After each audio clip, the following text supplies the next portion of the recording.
Hey, et bien bonjour à toutes et à tous, c'est Théo de la chaîne Zenox Tech Dev. On se retrouve aujourd'hui pour une toute nouvelle vidéo sur Unreal 5, un nouveau tutoriel. Et aujourd'hui, on va voir comment créer un système de player naming. Donc voilà, alors en fait, ça va être un système que lorsque le joueur commencera le jeu, commencera une partie, on va lui demander de saisir un nom pour son personnage et donc ce personnage sera associé à tout ce que fait le joueur. Dans cet exemple, je vais utiliser un système donc de HUD pour afficher du coup le nom du joueur à l'écran. Vous pourrez vraiment donner le nom que vous voulez avec le nombre de caractères que vous voulez pour votre joueur, il n'y a vraiment aucune limite à ce niveau-là. Pour ce faire, j'utilise donc la version 5.2.1 du moteur de jeu pour les personnes qui seraient intéressées. Allez, on perd pas plus de temps et on commence directement avec le tutoriel sur Unreal. Let's go. Alors pour ce faire, vous allez donc vous rendre sur le third person character directement et on va créer une première variable qu'on va appeler name et qui sera de type texte. Une fois que c'est fait, vous pouvez juste compiler, sauvegarder et on retournera du coup dans le third person character juste un peu plus tard dans la vidéo. Donc comme je vous l'ai dit, on va créer un HUD, enfin plusieurs du coup HUD, mais là le premier widget qu'on va créer, ça va être le widget blueprint, donc WB, le widget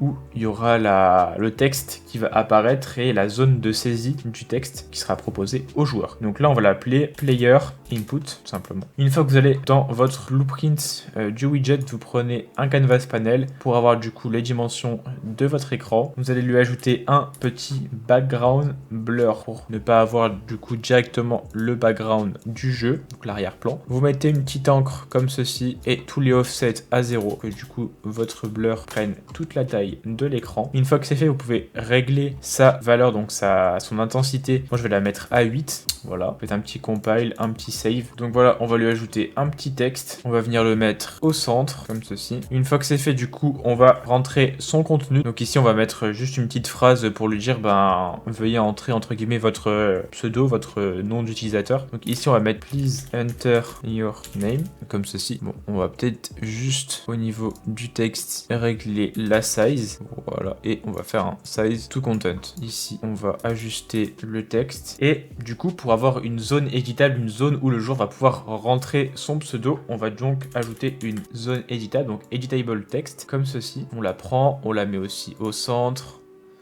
On va faire ici, on va la mettre comme le texte, comme ceci. Le texte, ça va être ce que le joueur va rentrer, et le in-text, en fait, ça va être une phrase pour dire aussi renseignez votre nom ici. Donc moi, je vais laisser juste please enter your name, donc la même phrase qu'en haut. Et puis, ce qu'on va faire, c'est que on va le mettre à peu près à la même longueur que notre texte. Ici, on va le centrer et on va le mettre un petit peu plus haut et l'élargir un petit peu. Une fois que c'est, vous faites compile, save, et maintenant on va s'attaquer au graphe, donc à la configuration de notre blueprint. Vous pouvez supprimer les deux premières nodes juste au-dessus et nous on va garder juste l'event tick. Donc ce qui va être pas mal avec l'event tick, c'est donc en fait on va vérifier que le joueur utilise une certaine touche pour donc fermer le widget en question. Donc, par exemple, une fois qu'il a fini de taper son texte, il va utiliser la touche enter ou left control ou sup ou n'importe quoi, voilà, une touche pour du coup fermer le widget en question. Donc en fait ce qu'on va faire, c'est qu'on va faire une branche. Ici on va prendre du coup les inputs du joueur, donc get player controller. Ce qu'on va vouloir faire, c'est prendre du coup les inputs du joueur, mais que si la touche elle est pressée, que la touche elle est enfoncée, donc c'est les input key down. Donc ici vous allez faire un is input key down. En touchant le petit clavier juste ici, vous allez pouvoir choisir votre touche. Donc moi je vais toucher la touche enter et ici vous allez pouvoir relier à votre condition. Une fois que c'est fait, le true ici là, vous allez faire un do once pour répéter du coup l'action qu'une seule fois. Le completed, vous allez faire un cast to bp third person character. Pour l'objet, du coup on va reprendre les player controller et votre as bp third person character, ici vous allez faire un set name, donc name qui est donc la variable qu'on avait juste avant. Et ici vous reliez comme ceci. Donc une fois que ça s'est mis en place, on va venir prendre le editable text, vous allez faire un get editable text.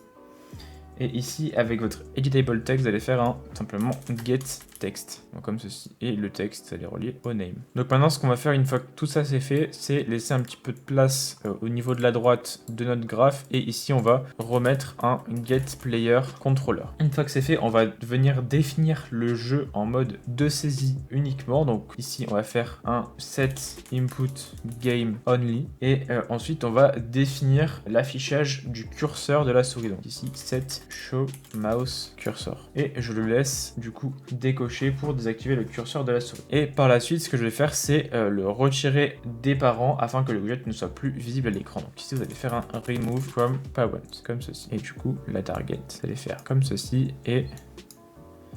Pardon, comme ceci. Hop, voilà. Ensuite, on peut compiler et sauvegarder nos changements. Et maintenant, ce qu'on va faire, c'est qu'on va se rendre dans notre level blueprint. Donc, dans le level blueprint, on va y ajouter un event begin play. Voilà, comme ceci. Et on va du coup aussi ajouter un create widget. Donc, en fait, pour afficher justement le widget que l'on vient de créer. Donc ici dans Select Class, vous allez mettre WB Player Input. Ici pour l'afficher à l'écran, vous allez faire un Add to Viewport tout simplement. Et ici, tout simplement dans Owning Player, Get Player Controller. Donc, comme ceci. Donc une fois que c'est fait, maintenant ici, on va donc définir les inputs en mode de jeu et de UI. Donc ici, Set Input Game and UI. Pour le InWidget to Focus, c'est le widget qu'on a créé. Player Controller, c'est Get donc Player Controller. Et là par contre on va avoir simplement le curseur de la souris qui va être visible. Donc un set show mouse cursor. Ici on va le cocher et en target on va mettre le return value. On laisse en don't lock. Ici on décoche le hide cursor during capture. Ici pareil le flash input on s'en fiche. Et voilà, une fois que c'est fait, maintenant vous pouvez du coup compiler et sauvegarder. Une fois que c'est fait, maintenant on va créer du coup un HUD où le nom du joueur va apparaître. Donc ici user widget, on va juste l'appeler HUD comme ceci. On va lui ajouter un canvas panel et bien sûr on va lui ajouter un texte comme ceci. On va pouvoir le mettre à peu près au même endroit. Donc ici text block, on va mettre player name. 2 points. Et ici, ce qu'on va faire, c'est créer un nouveau binding. Donc, en fait, c'est là où le texte, pardon, va apparaître. Donc, vous faites create binding. Donc, ensuite, une fois qu'on arrive dans le graphe, on va donc faire un promote to variable sur le return value. Et cette variable, on va l'appeler player name, pardon. Elle va garder cette propriété, ce type de variable en texte. Une fois que c'est fait, on va pouvoir lui ajouter un format de texte. Et après lui avoir du coup ajouté ce format de texte, ici, vous allez faire break this link. Pour la nomenclature, ici, ça va être name, 2 points, donc les 2 points collés au name, espace, accolade ouverte, name, accolade fermée. Pardon. Une fois que c'est fait, le player name, vous le reliez au name ici, le result, au return value. Et ici, donc dans la case des details, ici, vous allez cocher instance editable et expose endpoint. Voilà. Donc maintenant, ce qu'on va faire, c'est on va retourner tout simplement dans le graphe de notre third person character. Ici, vous allez faire un add custom event. On va le renommer create player HUD. Sur la droite ici, on crée un nouvel input. On le nomme player name. Le type d'input, ça va être un input de texte. On va faire une nouvelle node donc juste ici qui va être create widget. La classe, on va mettre le HUD. On relie le player name juste ici. Et là, on va faire un add to viewport. Maintenant, ce qu'on peut faire, c'est fermer notre widget blueprint, enfin notre BP third person pardon, caractère. Une fois que c'est fait, maintenant le problème c'était qu'ici c'était un get player caractère bien évidemment. Et maintenant ce qu'on va faire c'est simplement retourner ici dans notre player input et on tire du coup la node as BP third person caractère et on va faire un create player HUD. Vous allez relier au set name et maintenant ce que vous allez faire c'est le name ici au player name comme ceci. Voilà. Une fois que c'est fait, maintenant vous allez pouvoir tout fermer. Donc juste avant de tester, moi ici j'ai mis une autre touche, donc j'ai mis right shift parce qu'après avoir fait quelques tests j'ai vu qu'avec la touche enter ça ne marchait pas. Ici lorsque vous allez appuyer sur play, vous allez mettre votre pseudo, donc moi Zainox, et ici vous allez voir que du coup votre nom de joueur s'affiche tout en haut de l'écran avec votre pseudo. Donc j'aurais pu mettre vraiment un nom hyper long, etc. Ça aurait marché quand même. Bon, ça prend quand même excessivement place sur l'écran, mais cela fonctionne. Voilà. En tout cas les amis, j'espère que cette vidéo vous aura plu. N'hésitez pas comme d'habitude à la liker, la partager et à vous abonner à la chaîne. Et bien sûr ne pas oublier la cloche des notifications. Sur ce, c'était Théo de la chaîne Zainox Tech Dev. Je vous souhaite une très bonne journée ou soirée. À très bientôt. Ciao ciao. Peace.